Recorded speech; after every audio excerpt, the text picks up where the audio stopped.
TV11 news में आपका इस्तकबाल है। तेलंगाना से आने वाली एक बड़ी खबर। पुलिस ने आखिरकार ये वाजे कर दिया है कि कानून किसी के साथ इम्तियाज नहीं करता। हाई कोर्ट ने बंडी साई भगीरथ की गिरफ्तारी से तहफ़्फ़ुज़ की दरख्वास्त मुस्तरद कर दी है। बंडी साई भगीरथ पर एक लड़की की वालिदा ने जिनसी हरासा करने का इल्ज़ाम लगाया है। ये मुकदमा पेट बशीराबाद पुलिस स्टेशन की हद में पॉक्सो एक्ट के तहत दर्ज है। भगीरथ ने जवाबी शिकायत दर्ज कराई और इल्ज़ाम लगाया कि उनसे पैसे ऐंठने के लिए धमकी दी गई। साइबराबाद पुलिस और खुसूसी टीम्स ने 10 दिन तक हैदराबाद, करीमनगर, दिल्ली और बेंगलुरु में तलाशी ली।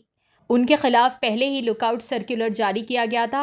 हफ्ते की शाम बंडी साई भगीरथ ने SIT के सामने खुद को पेश किया। वो अपने वकील करुणा सागर और एंथनी रेड्डी के साथ रात 8 बजे के करीब पेट बशीराबाद पुलिस स्टेशन पहुंचे। यूनियन मिनिस्टर बंडी संजय ने मीडिया को बताया कि वो कानून का एहतराम करते हुए अपने बेटे को पुलिस के हवाले कर रहे हैं। ताहम कुछ खबरों के मुताबिक उन्हें नारसिंगी के इलाके से हिरासत में लिया गया। पुलिस ने बंडी साई भगीरथ के मामू डॉक्टर वंशी कृष्णा को भी नोटिस जारी किया था, लेकिन उन्होंने ताउन नहीं किया। सख्त सिक्योरिटी में उन्हें मेदक मुंतकिल किया गया। मेदक गवर्नमेंट हेल्थ सेंटर में तिबी मुआयने के बाद DCP N कोटी रेड्डी ने उन्हें मजिस्ट्रेट के सामने पेश किया। मजिस्ट्रेट ने उन्हें 14 दिन के जुडिशियल रिमांड पर भेज दिया। बंडी साई भगीरथ को एक नुमाया सियासी शख्सियत का बेटा बताया जा रहा है। Mario Praveen Michael, senior state correspondent, Telangana. आइए नाज़रीन, देखें यह रिपोर्ट। TV11 को लाइक करें, शेयर करें और सब्सक्राइब करना ना। రాత్రి 8 గంటల 15 నిమిషాలకు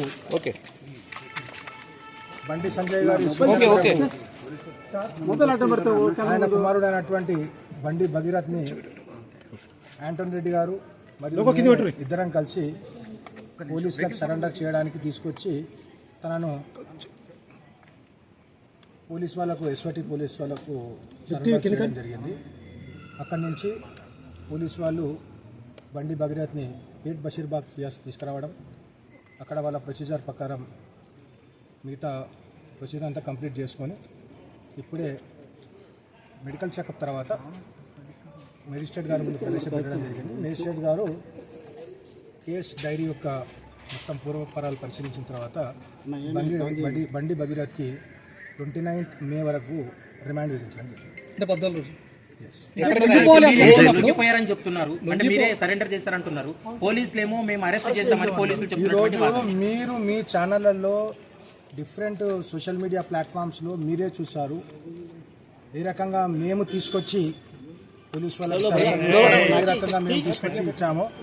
మేము దాన్ని ఎక్స్ప్లెయిన్ చేయాల్సిన అవసరం లేదు. You have enough proof to show. మీరు లొంగిపోవాలనుకున్నప్పుడు నేరుగా పేట్ బషీరాబాద్ పోలీస్ స్టేషన్ రావచ్చు కదా, కేసు నమోదైంది అక్కడే కదా.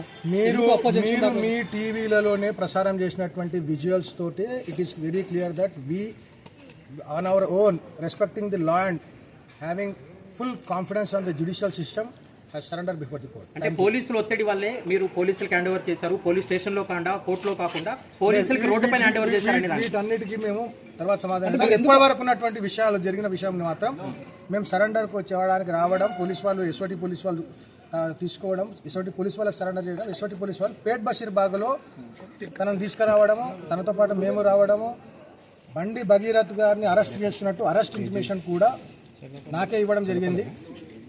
దాని తర్వాత కోర్టు ముందు ప్రవేశపెట్టడం జరిగింది. కోర్టు 14 ఏమైనా ఇన్ఫర్మేషన్ కావాలంటే మీకు మీరు క్లియర్ గా లొంగిపోవాలనుకుంటే నేరుగా పేట్ బషీరాబాద్ పోలీస్ స్టేషన్ కి రావచ్చు కదా. ఎందుకు అప్ప దగ్గర SOT పోలీసులు ఎందుకు ఆశ్రయించారు? మేము ఆశ్రయించడం లేదు, వాళ్ళ దగ్గర వాళ్ళే మా దగ్గర వచ్చారు. సార్, ఆయన స్టేట్మెంట్ రికార్డ్ చేశారా పోలీసులు? కన్ఫెషన్ అన్ని ప్రొసీజర్ ప్రకారం అన్ని రికార్డ్ చేయడం జరిగింది. అంటే మీరు ఆధారాలు ఇస్తారని కదా, ఏమైనా ఆధారాలు ఇచ్చారా, ఏమైనా చేశారా? డ్యూరింగ్ కోర్స్ ఆఫ్ ఇన్వెస్టిగేషన్ మేము ఆధారాలు సమర్పిస్తాం. అంటే రిమాండ్ మీరు ఏమన్నా అంటే రిమాండ్ రిజెక్ట్ చేయాలని కోరేటువంటి అవకాశం మీరు ప్రయత్నం చేయలేదా? బెయిల్ పిటిషన్ మేము నెక్స్ట్ వర్కింగ్ డే రోజు వేస్తాం. కోర్స్ ఆఫ్ కస్టడీలో కోర్టు ముందు ఒకవేళ పోలీస్ వారు కస్టడీ పిటిషన్ ఫైల్ చేస్తే మేము పోలీస్ వారికి ఇన్వెస్టిగేషన్కి పూర్తిగా సహకరించడానికి రెడీగా ఉన్నాం. జ్యుడిషియల్ సిస్టమ్ కోర్టుల పైన నమ్మకం ఉంది. మేము ఈ ట్రయల్ని ఫేస్ చేయడానికి రెడీగా ఉన్నాము. మేము నిర్దోషిగా బయటకు వస్తాం.